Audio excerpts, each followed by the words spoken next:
Welcome to Moments of Clarity with Tiffany Werner, licensed mental health counselor in the state of Florida. Moments of Clarity's mission is to educate and end the stigma on mental health through the inspirational stories of our exceptional guests. You can join in the show by calling Tiffany toll-free at 866-826-1340 or on Facebook and Twitter at MOC with Tiffany. Now, here's Tiffany Werner.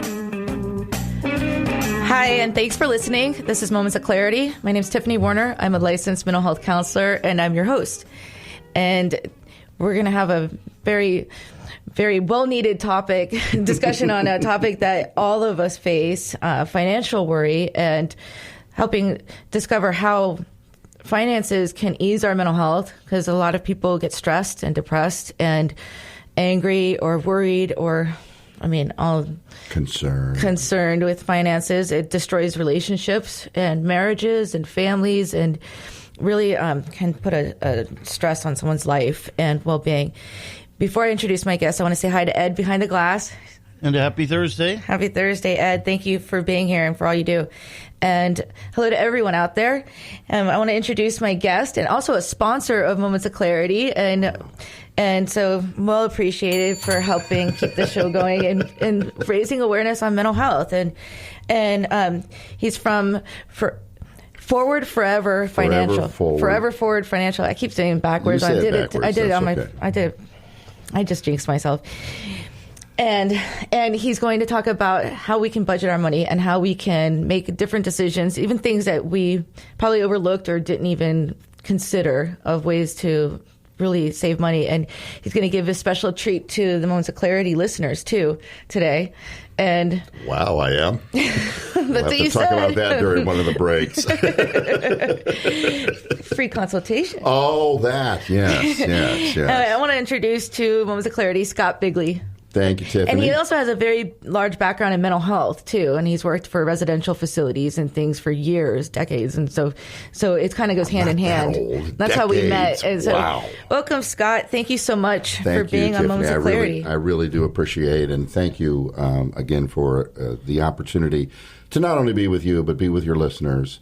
And, of course, it is my honor and pleasure to be a sponsor of your show. As you know, we have known each other for decades, and what you do is vital, is important, and has an impact on our community. And I appreciate the opportunity to be a part of your cause and your mission. Thank you. You're welcome. Likewise. And so money and stress, and I know that just from talking to you, there's a lot of things that you've said that I'm just like, I didn't even think about that. And it definitely has an impact on all of us. And unless we have a lot of it, and even then, it's stressful. Sometimes the more you have, the worse it is. Right. And when we talk about mental health wellness and just general life wellness, and rightfully so, we focus on what everyone knows are problems: addiction, mental health disorders, behavioral health disorders. As we should. Mm-hmm. However, we tend to overlook just the daily life stressors that can have an impact and add to our mental health wellness. Mm-hmm. One of the biggest overlooked causes are finances. Broadly based speaking, two of the biggest stressors in life are our relationships and our money. And sometimes our relationship with money. And sometimes our relationship with money.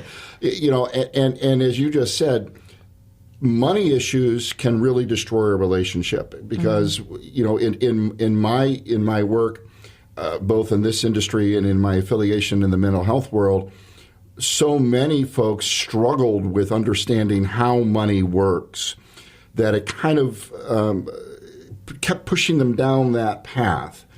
So what we try to do at Forever Forward is provide some level of literacy, if you will, some level of understanding, a level of knowledge, because that really, as you know, is the foundation of becoming well. If you can begin to understand what the issue or issues are, if you can begin to address those issues with a plan that has strategies that will keep moving you towards that goal, lo and behold, before you know it, you start feeling better about yourself, about your place in the world, about the relationships you have, and you begin to see the light. Sir Winston Churchill is credited with saying, if you're going through hell, keep going.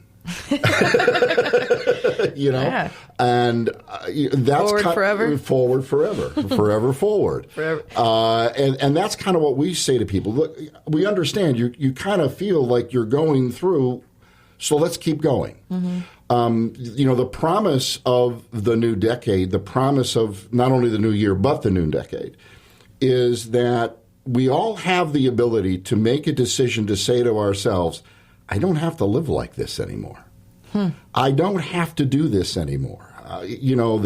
The old joke. What's the definition of insanity? Doing the same thing again and again, yet expecting different results. Right. So nobody's ever stuck. In fact, if we choose not to do anything about something, a situation, we're choosing to keep it the same. Exactly. Have things remain the same. Exactly. And it's a choice. And while the no decision is a decision, we tend to not realize that sometimes the no decision is not the best decision for where we think or where we know we would like to move our lives. So, again, the new decade gives us all the opportunity to say, I don't have to live like this, and you know what? I'm not going to live like this. What we do to kind of help, hopefully what we do to help overcome that is, again, teach people how money works. In our experience, once people begin to understand how money works, they begin to change paths. And we try to focus on helping people understand 4 basic things about money: how to make more, how to save more, how to grow it, and how to keep it all safe. And when you think about those 4 concepts, they generally align with people that are struggling with anything they are struggling in life. They want more, yet they want to be able to feel like they're saving themselves and providing safety and security for the people, places, and things that we love. Unfortunately, in our society and in all societies, one of the things, not the only thing, but one of the things that helps provide that sense of security is money. But unfortunately, so many of us really don't understand how money works that becomes just one of the many little chaotic issues that we deal with when we find ourselves pulling our hair out going, why can't I figure this out? And a lot of marriages end because of not seeing eye to eye on those 4 things. Somebody's not budgeting the right way. Somebody's not saving enough. Somebody's overspending. Somebody's not making enough. Somebody's not keeping it safe. The kids are in jeopardy, or the house, or whatever it is. And exactly. But that word, budget, is a word that we don't use because I hate that word. It is because when people hear the word budget, they think, "Oh, I'm going to have to give something up. Sacrifice. I'm going to have to sacrifice." And so you enter into a process of what you hope will be self-development to achieve a goal from a negative perspective.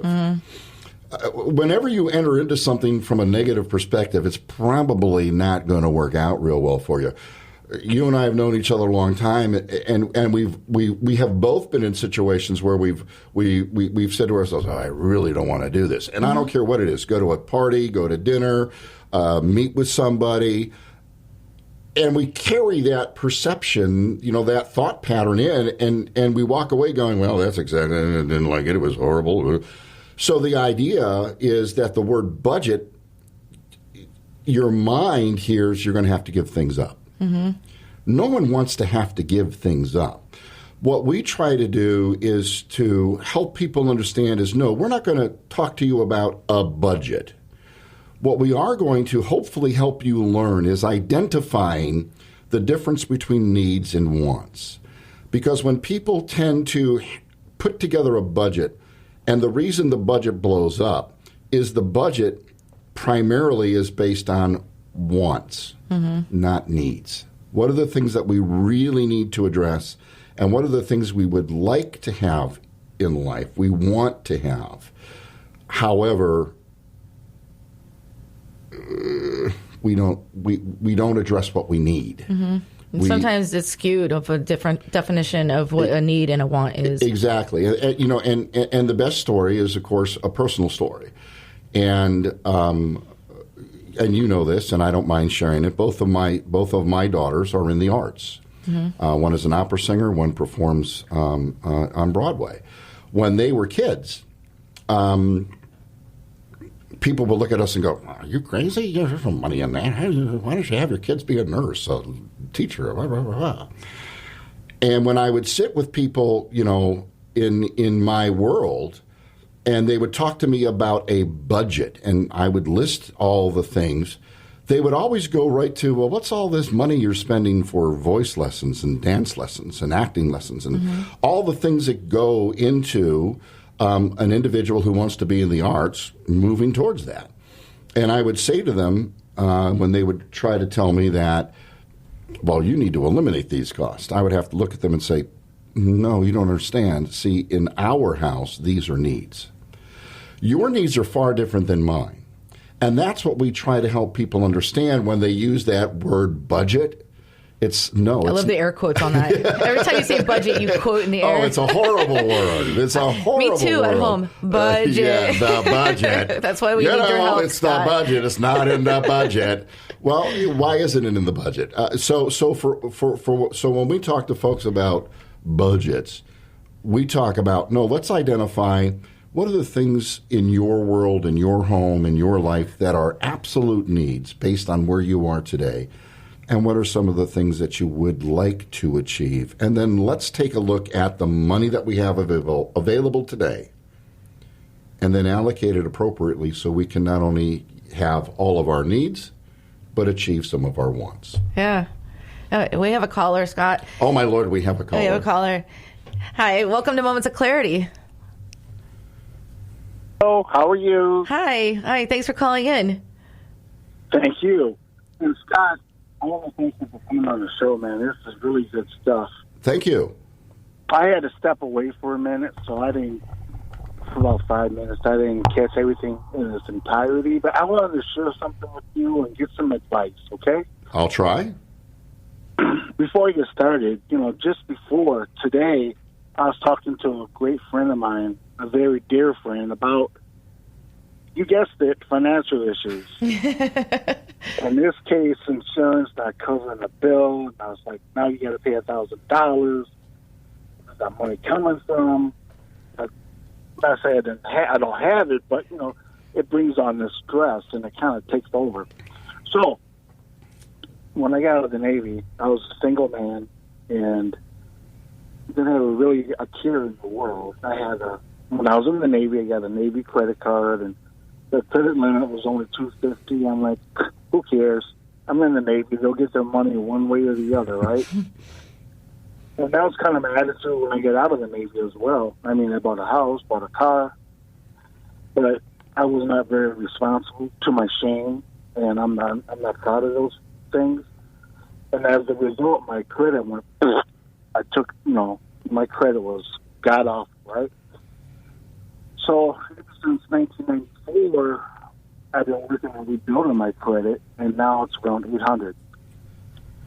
So that's good. I think that's I haven't seen mine look like that for a while. Good thing to keep in mind, Tiffany? Oh, yeah. But is your credit score a direct reflection of you knowing how to handle money? I don't know if I agree with that. But the other thing about credit cards that I do is I pay out the balance every month. So I don't have all this outstanding debt. Now, I have, please correct me if I'm wrong. Secured debt would be a home. Is that correct? That is generally correct, yes. And the automobile will be considered unsecured debt. Well, unsecured, yes, generally correct. Unsecured, that's yes. what I'm sorry. Yes. So, can you clarify for me about the credit cards? I mean, some people say, well, just pay off the balance every month, you really are not building your credit up